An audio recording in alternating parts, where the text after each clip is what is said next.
Megérkeztünk a Szatymazi repülőtérre. Igazából egy ütközés kísérlet fog történni. A háttérben állnak ezek az Antonov 2-es típusú gépek. Ezekből az egyik fog ütközni egy drónnal, 9 akciókamera, szuperlassítós kamera, egyéb más földi egységek fogják rögzíteni ezt az eseményt. Mi nem nagyon csináltunk ilyet, szerintem ők sem. Hát meglátjuk, mi fog történni. Felrakunk egy 17-120-as Canon PLS optikát erre a gyönyörű Wacom HS2-esre. Szóval az fog történni, hogy itt lesz az ütközési pozíció, bal szárnyának fog ütközni a drón. 2 méteren és 1 méterre magasabban. 1 méterre magasabban lesz? Már hogyha... És akkor maradunk azon az oldalon, tehát akkor te Akkor neked is jobb. Ezzel a lufival fogunk tesztelni. Ez lesz a próba drón. Gergő, mi történik most?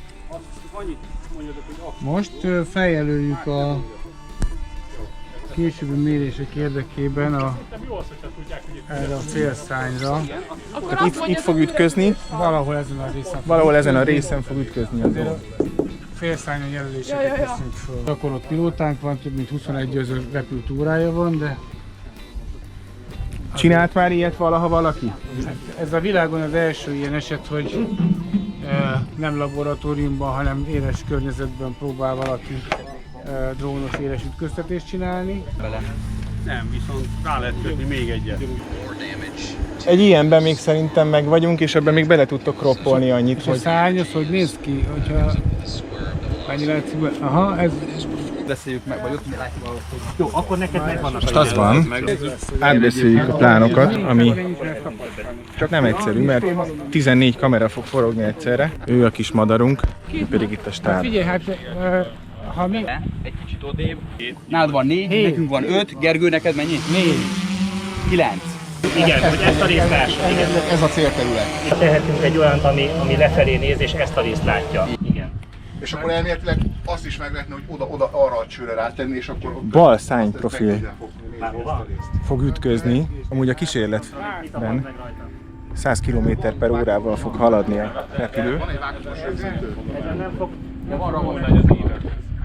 Ez a repülő amúgy nagyon érdekes, mert ilyen 60-70-nel is tud repülni, és ez elég ritka a repülők között. Mi fog most itt történni? Elméletileg egy próbába eltalálják ezt a két hőlégballont ezzel a két fedeles géppel, és akkor ez egy próba lesz, hogyha sikerül belőni a pontokat, akkor utána jön egy drón, talán egy sárga színű drón, amivel szintén ütközni fog ez a gép.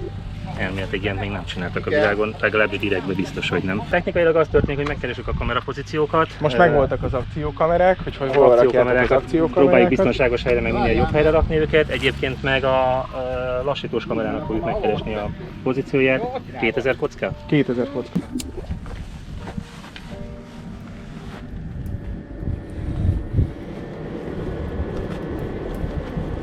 Métert más felett el fogja tolni a ballont is biztosan. Tudunk-e nyitni rajta egy picit a képen? Tudunk, persze.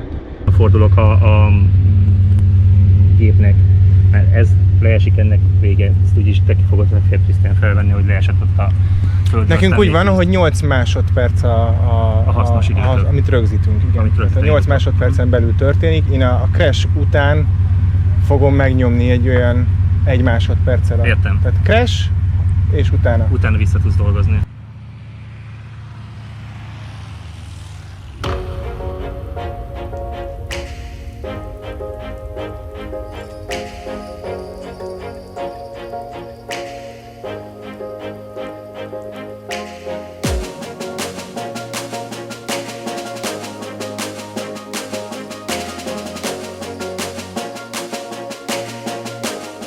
Láthattuk, ahogy a lufit eltalálta a gép, tökéletes magasságot választott.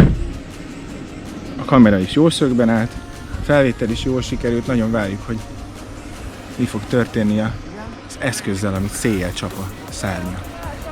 Nézed, vagy csak nézel előre? Hát nem tudom nézni.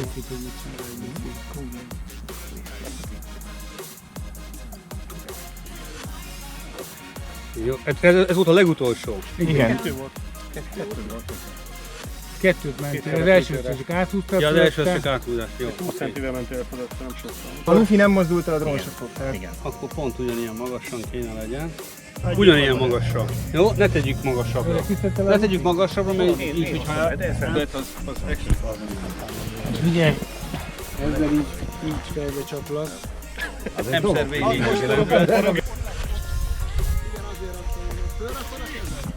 Hogy érezted a tesztet, Ági? Jó volt, ügyes volt a Péter, szerintem. Megkérdeztem a repülés irányítót, meg a pilótát is, hogy amikor elindul az Ancsa, akkor beállhatok-e mögé a szelébe, és engedélyt kaptam rá. Ilyenkor mit csinálsz? Áttekerjük a motort, hogy a lógó hengerekbe, hogy átfolyt a henger a dugattyú mellett, ne üsse meg a dugattyút és a hajtókat. Tehát ez gyakorlatilag átforgatod a motort egy kicsit, mielőtt elindul. És ugye benézel, hát most nem annyira, de csöpög az olaj. Kipufogó szelep kinyit, és akkor kifolyik a kipufogó szelep. Mire számítasz? Arra, hogy összeütközök a drónnal, és olyan nagyon nagy kár nem történik a repülőgépen. A drón, ez nektek egy veszélyes üzem? Tehát, hogy amikor a nem annyira okos srácok kimennek egy repülőtér környezetébe repülni, és mondjuk nincs no-fly zone a repülőtéren, akkor ez... Igen, azért ez veszélyes, különösen nagy sebességnél, mert akkor eléggé nagy kárt tud tenni a gépbe. Azt gondolom egyébként, hogy egy olyan drón, aminek a tömege az nem haladja meg a 3 kilogrammot, az nem tud katasztrófát okozni,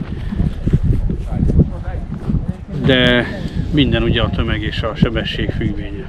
Az oké, hogy a szárny élre csapódik most be, meg most egy optimális helyzetet fogunk szimulálni, de mi van akkor, hogyha a motor térbe csapódik be? Tehát Ott kevesebb a probléma egy propelleres repülőgépnél, igen. Tehát, hogy nem tud ilyen kábeleket, csöveket esetlegesen elvágni.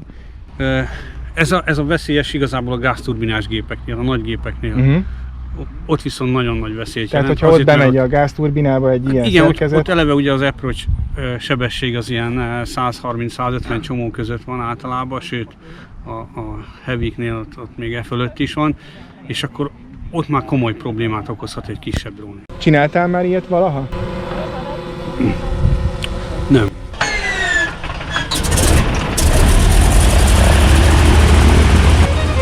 Ahogy mondtam, ne fogok állni a gép mögé.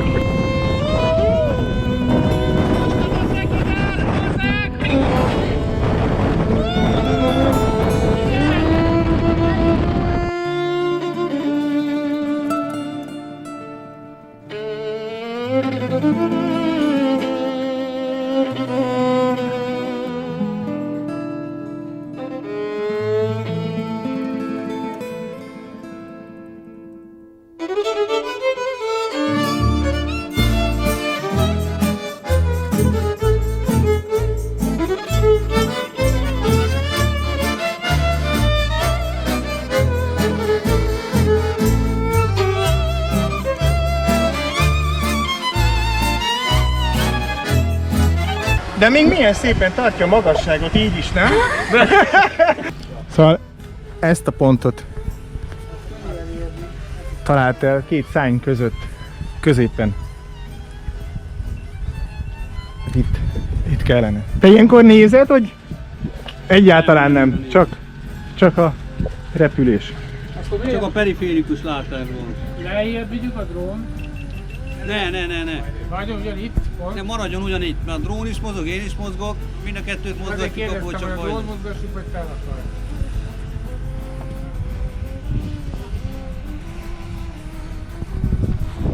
Jött a második kísérlet. Még jó az van, vagy kettővel? Szerintem ilyen 10 perc. 10 perc. Hát ez. Szerintem állítsátok le. Cseréljetek aksit. Ez, ami sérült most. A streamen. A kettőből egyet Kicsit. Kicsit ilyen félősen rezeg a gimbal. Ő most fél.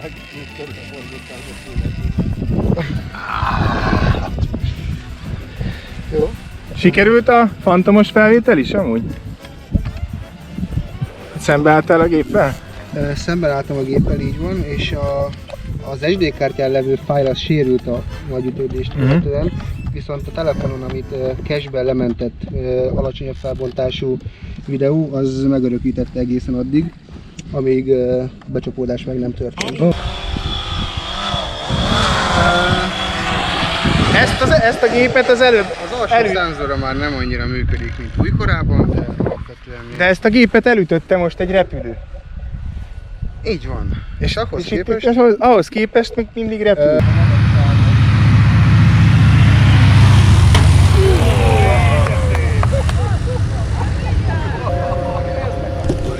Ez meg volt.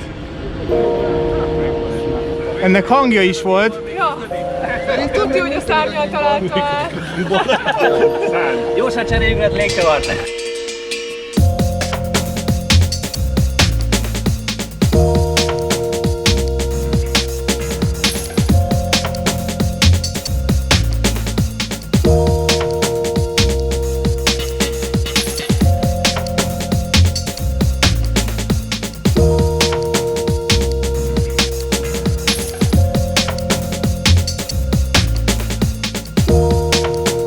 Az előbb elcsaptunk egy Phantom 3-ast. A szárny alján végezte szegény. Most pedig egy Sima márkájú játékszer emelkedik a levegőbe. Ez a gépbe sok kárt nem fog tenni, még szerintem a festéket se fogja lehozni róla, de jól mutat majd, ahogy széjjel csapódik.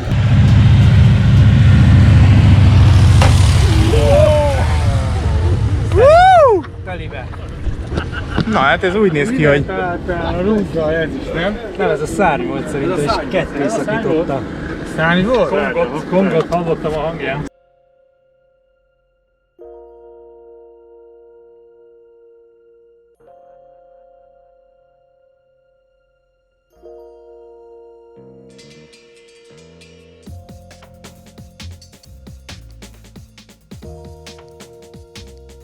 Hí, de nem maradt sok belőle. De ez jó, mert az idúc is egy...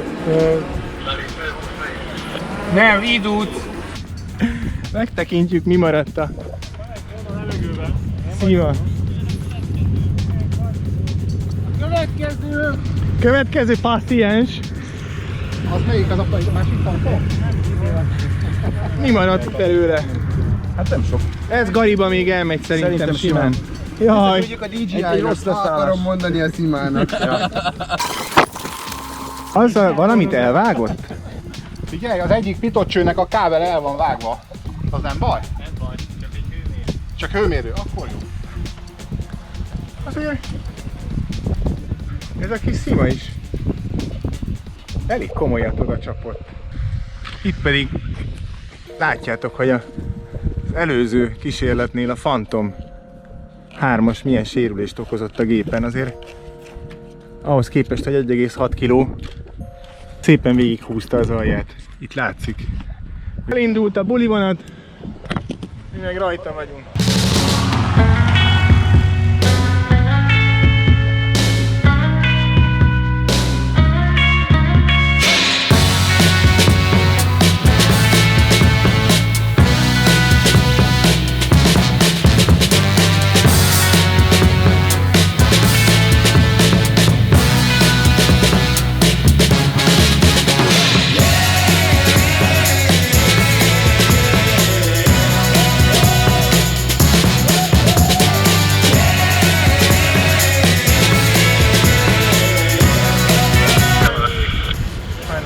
Volt az alján megint. Megnézzük, hogy a harmadik gép milyen sérülést okozott a repülőn.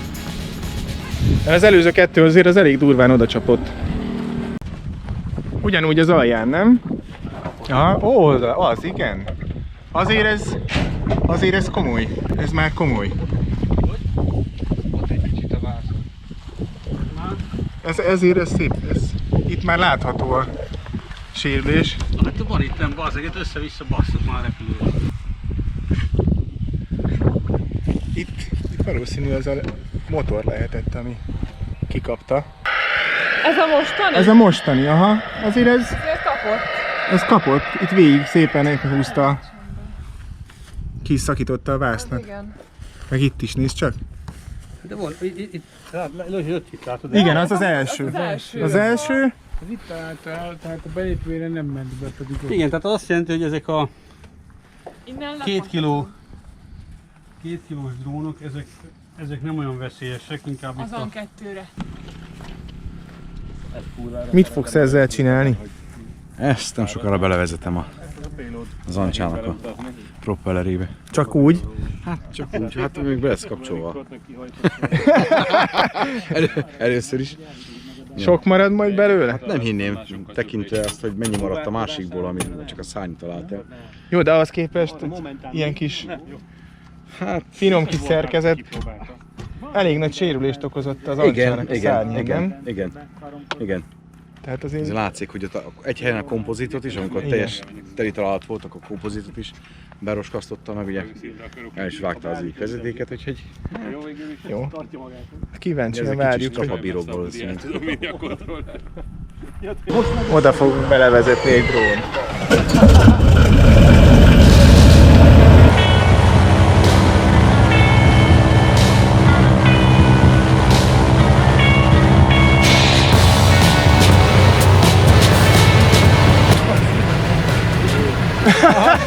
Valahol van az. Várjál, megnézzük. Makón. Való Szeged környékén. Bárnyéka már rajta van. Igen, már rajta. Amikor már az rajta van, figyelj. Levágja az első. Aha, az lesz valószínűleg. Nem, már mindjárt össze az árnyékával. Mikor vágja? Ott levágta az egyiket, a másikat. Jó!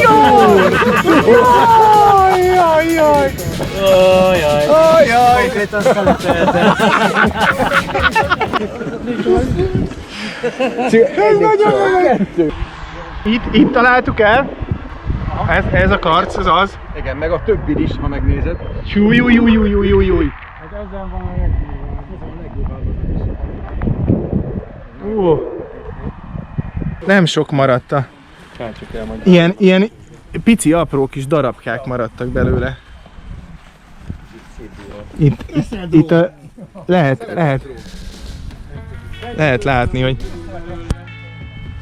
mik maradtak. Itt most a gyűjtögetés folyik. Sima X8S darabkái. Ott. Egy ilyen ránézésre ilyen 30 méterre találtunk. Találtunk darabkákat. Itt is van. Azért ez hány méter? Ez 40? 30? A GPS-t megtalálták a kisképből. Ne vezesd bele egy Antonov 2-es légcsavarjába a gépedet, hanem szeretnéd ilyen pici darabokba látni. Ez fincsi volt. Így kaja után.